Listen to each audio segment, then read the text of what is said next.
Good morning बच्चों। आज हम इस वीडियो में 12th क्लास इतिहास विषय के अंतर्गत जो एक महत्वपूर्ण टॉपिक है संविधान का निर्माण, इसके कुछ इम्पोर्टेंट एमसीक्यू डिस्कस करेंगे। तो आइए वीडियो शुरू करते हैं। तो पहला क्वेश्चन आपका दिया गया है कि भारतीय संविधान का कब लागू हुआ था। तो भारतीय संविधान लागू हुआ था आपका 26 जनवरी 1950 को। सेकंड क्वेश्चन है, वह समूह कौन सा था जिसने प्रारंभ में संविधान सभा में सम्मिलित होने से इनकार कर दिया था, क्योंकि उनका मानना था कि यह एक ब्रिटिश निर्माण था, यानी अंग्रेजों द्वारा बनाया गया था। तो ये समूह था समाजवादियों का। क्वेश्चन नंबर 3, स्वतंत्र भारत की संविधान सभा में सदस्यों की कुल संख्या कितनी थी। तो भारत के स्वतंत्र होने के बाद जो संविधान सभा थी उसके सदस्यों की संख्या थी 299। लेकिन जब संविधान सभा का निर्माण किया गया था तब कुल सदस्यों की जो संख्या थी वो थी 389, जो स्वतंत्र होने के बाद 299 रह जाती है। क्वेश्चन नंबर 4, निम्न में से किस नेता ने उद्देश्य प्रस्ताव पेश किया था। तो उद्देश्य प्रस्ताव पेश किया था जवाहरलाल नेहरू ने। क्वेश्चन नंबर 5, संविधान सभा की प्रारूप समिति के अध्यक्ष कौन थे। तो प्रारूप समिति के अध्यक्ष थे डॉक्टर BR अम्बेडकर, यानी भीमराव अंबेडकर। क्वेश्चन नंबर 6, निम्नलिखित में से संविधान सभा में किसने प्रस्तावित किया था कि भारत का राष्ट्रीय ध्वज समान अनुपात में केसरिया, सफेद और गहरे हरे रंग का क्षैतिज तिरंगा होगा। तो ये किया था जवाहरलाल नेहरू ने। 7, निम्नलिखित में से किसने संविधान सभा में महिलाओं के लिए न आरक्षण और न ही पृथक निर्वाचन बल्कि न्याय की मांग की थी। तो ये की थी बेगम एजाज रसूल ने। क्वेश्चन नंबर 8, नीचे दिए गए कथनों में से कौन सा या कौन से कथन है वो संविधान सभा के निर्माण के संबंध में सही है। तो पहला आपका स्टेटमेंट दिया गया कि संविधान सभा के सदस्य वर्ष 1946 के प्रांतीय चुनाव के आधार पर चुने गए थे। सेकंड स्टेटमेंट दी गई है विधानसभा में रियासतों के प्रतिनिधि थे। थर्ड दी गई है संविधान सभा में मुस्लिम लीग और कांग्रेस के समान प्रतिनिधि थे। और फोर्थ स्टेटमेंट दी गई है संविधान सभा की कुल सदस्यता 389 थी। तो इसमें से आपने सही कथन है वो बताने हैं। तो इसमें से सही कथन आपके हैं 1, 2 और 4। जो थर्ड स्टेटमेंट है वो आपकी गलत है, क्योंकि इसमें मुस्लिम लीग और कांग्रेस के समान प्रतिनिधि नहीं थे। तो आंसर आपका होगा सी। क्वेश्चन नंबर 9, दिए गए कथनों में से कौन से कथन है वो गलत है, यानी गलत कथन आपने बताने। पहला स्टेटमेंट दिया गया महात्मा गांधी ने उद्देश्य प्रस्ताव पारित किया था। तो ये स्टेटमेंट आपकी रॉन्ग है। 1946 में जवाहरलाल नेहरू के नेतृत्व में अंतरिम सरकार बनी थी। ये स्टेटमेंट बिल्कुल ठीक है।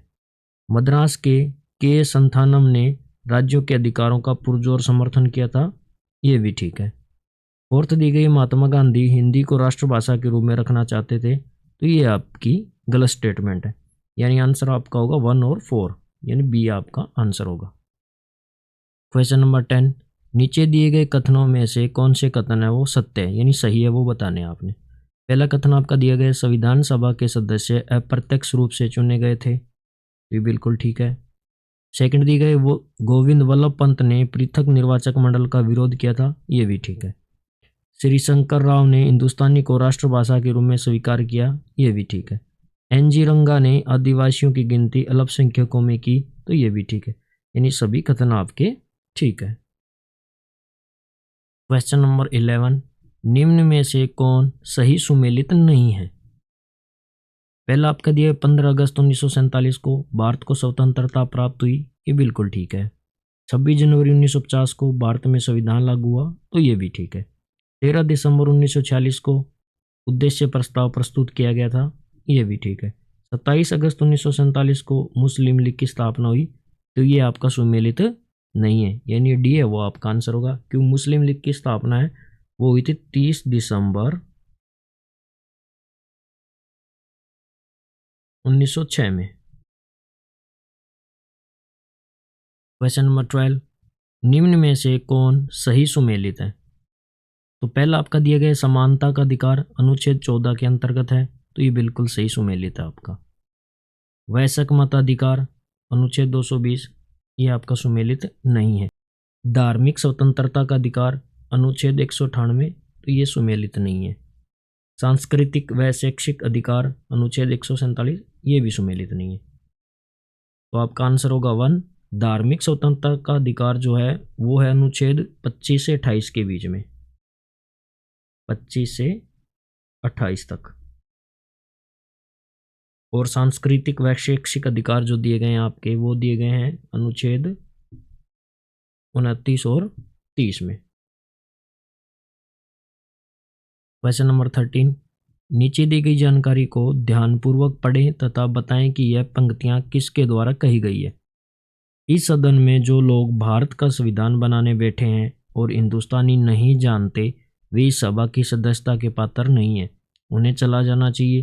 तो ये कथन था आर.वी. धुलेकर का। 14, नीचे दी गई जानकारी को ध्यानपूर्वक पढ़ना है और बताना है कि यह वक्तव्य किसके द्वारा दिया गया है। अंग्रेज तो चले गए मगर जाते जाते शरारत का बीज बो गए, हम इस शरारत को और बढ़ाना नहीं चाहते। तो ये कहा था वल्लभ भाई पटेल ने। क्वेश्चन नंबर 15, सुमेलित कीजिए, यानी इनका मिलान करना है। सूची 1 और सूची 2 का मिलान करना है। पहला आपका दिए गए B.R. अम्बेडकर, तो B.R. अम्बेडकर थे आपके प्रारूप समिति के अध्यक्ष। राजेंद्र प्रसाद थे आपके संविधान सभा के अध्यक्ष। जवाहरलाल नेहरू ने उद्देश्य प्रस्ताव पारित किया था। और जो S.N. मुखर्जी है वो संविधान सभा के मुख्य योजनाकार थे, यानी आपका आंसर होगा C। 16, सुमेलित कीजिए, सूची 1 और सूची 2 को सुमेलित करना है। तो आपका पहला देंगे 29 जनवरी 1947 को, ये मुस्लिम लीग की संविधान सभा भंग करने की मांग की थी इन्होंने। 16 जुलाई 1947 को अंतरिम सरकार की आखिरी बैठक हुई थी। 11 अगस्त 1947 को जिन्ना का पाकिस्तान की संविधान सभा के अध्यक्ष के रूप में निर्वाचन हुआ। मोहम्मद अली जिन्ना को पाकिस्तान की जो संविधान सभा थी उसका अध्यक्ष चुना गया। 14 अगस्त 1947 को पाकिस्तान अलग हुआ, यानी पाकिस्तान स्वतंत्र हुआ। तो आपका आंसर होगा C। क्वेश्चन नंबर 17, संविधान सभा के कुल कितने स्तर हुए थे? तो ये हुए थे 11, और जो बैठक चली थी वो तो चली थी 165 दिन, कुल 165 दिन बैठ के हुई थी। 18, भारत सरकार के संवैधानिक सलाहकार कौन थे? तो भारत सरकार के जो संवैधानिक सलाहकार थे वो तो B.N. राव। 19, संविधान सभा के सभापति, अध्यक्ष या स्थायी अध्यक्ष कौन थे? तो स्थायी अध्यक्ष चुने गए थे डॉक्टर राजेंद्र प्रसाद। और सच्चिदानंद सिन्हा थे, ये अस्थायी अध्यक्ष चुने गए थे।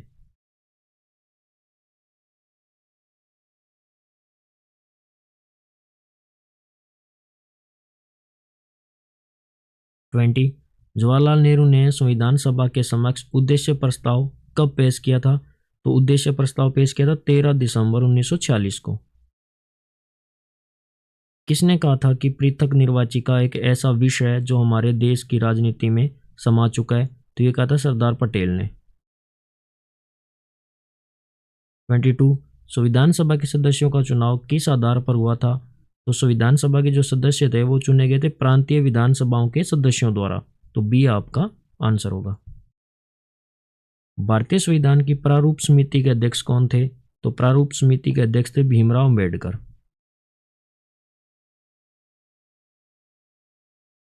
24, भीमराव अम्बेडकर के अलावा किसने संविधान के प्रारूप पर महत्वपूर्ण सुझाव दिए थे? तो ये दिए थे आपकी अलादि कृष्णा स्वामी अय्यर ने भी और K.M. मुंशी ने भी, यानी A और B है वो आप दोनों आपका आंसर होगा।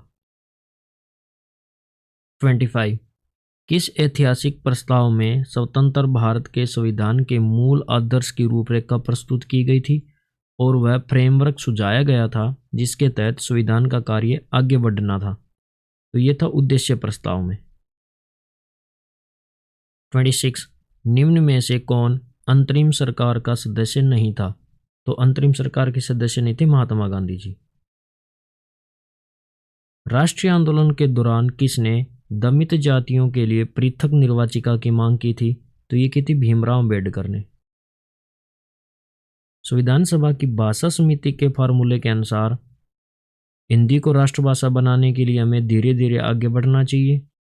पहले 15 साल तक सरकारी कामों में अंग्रेजी का इस्तेमाल जारी रहेगा।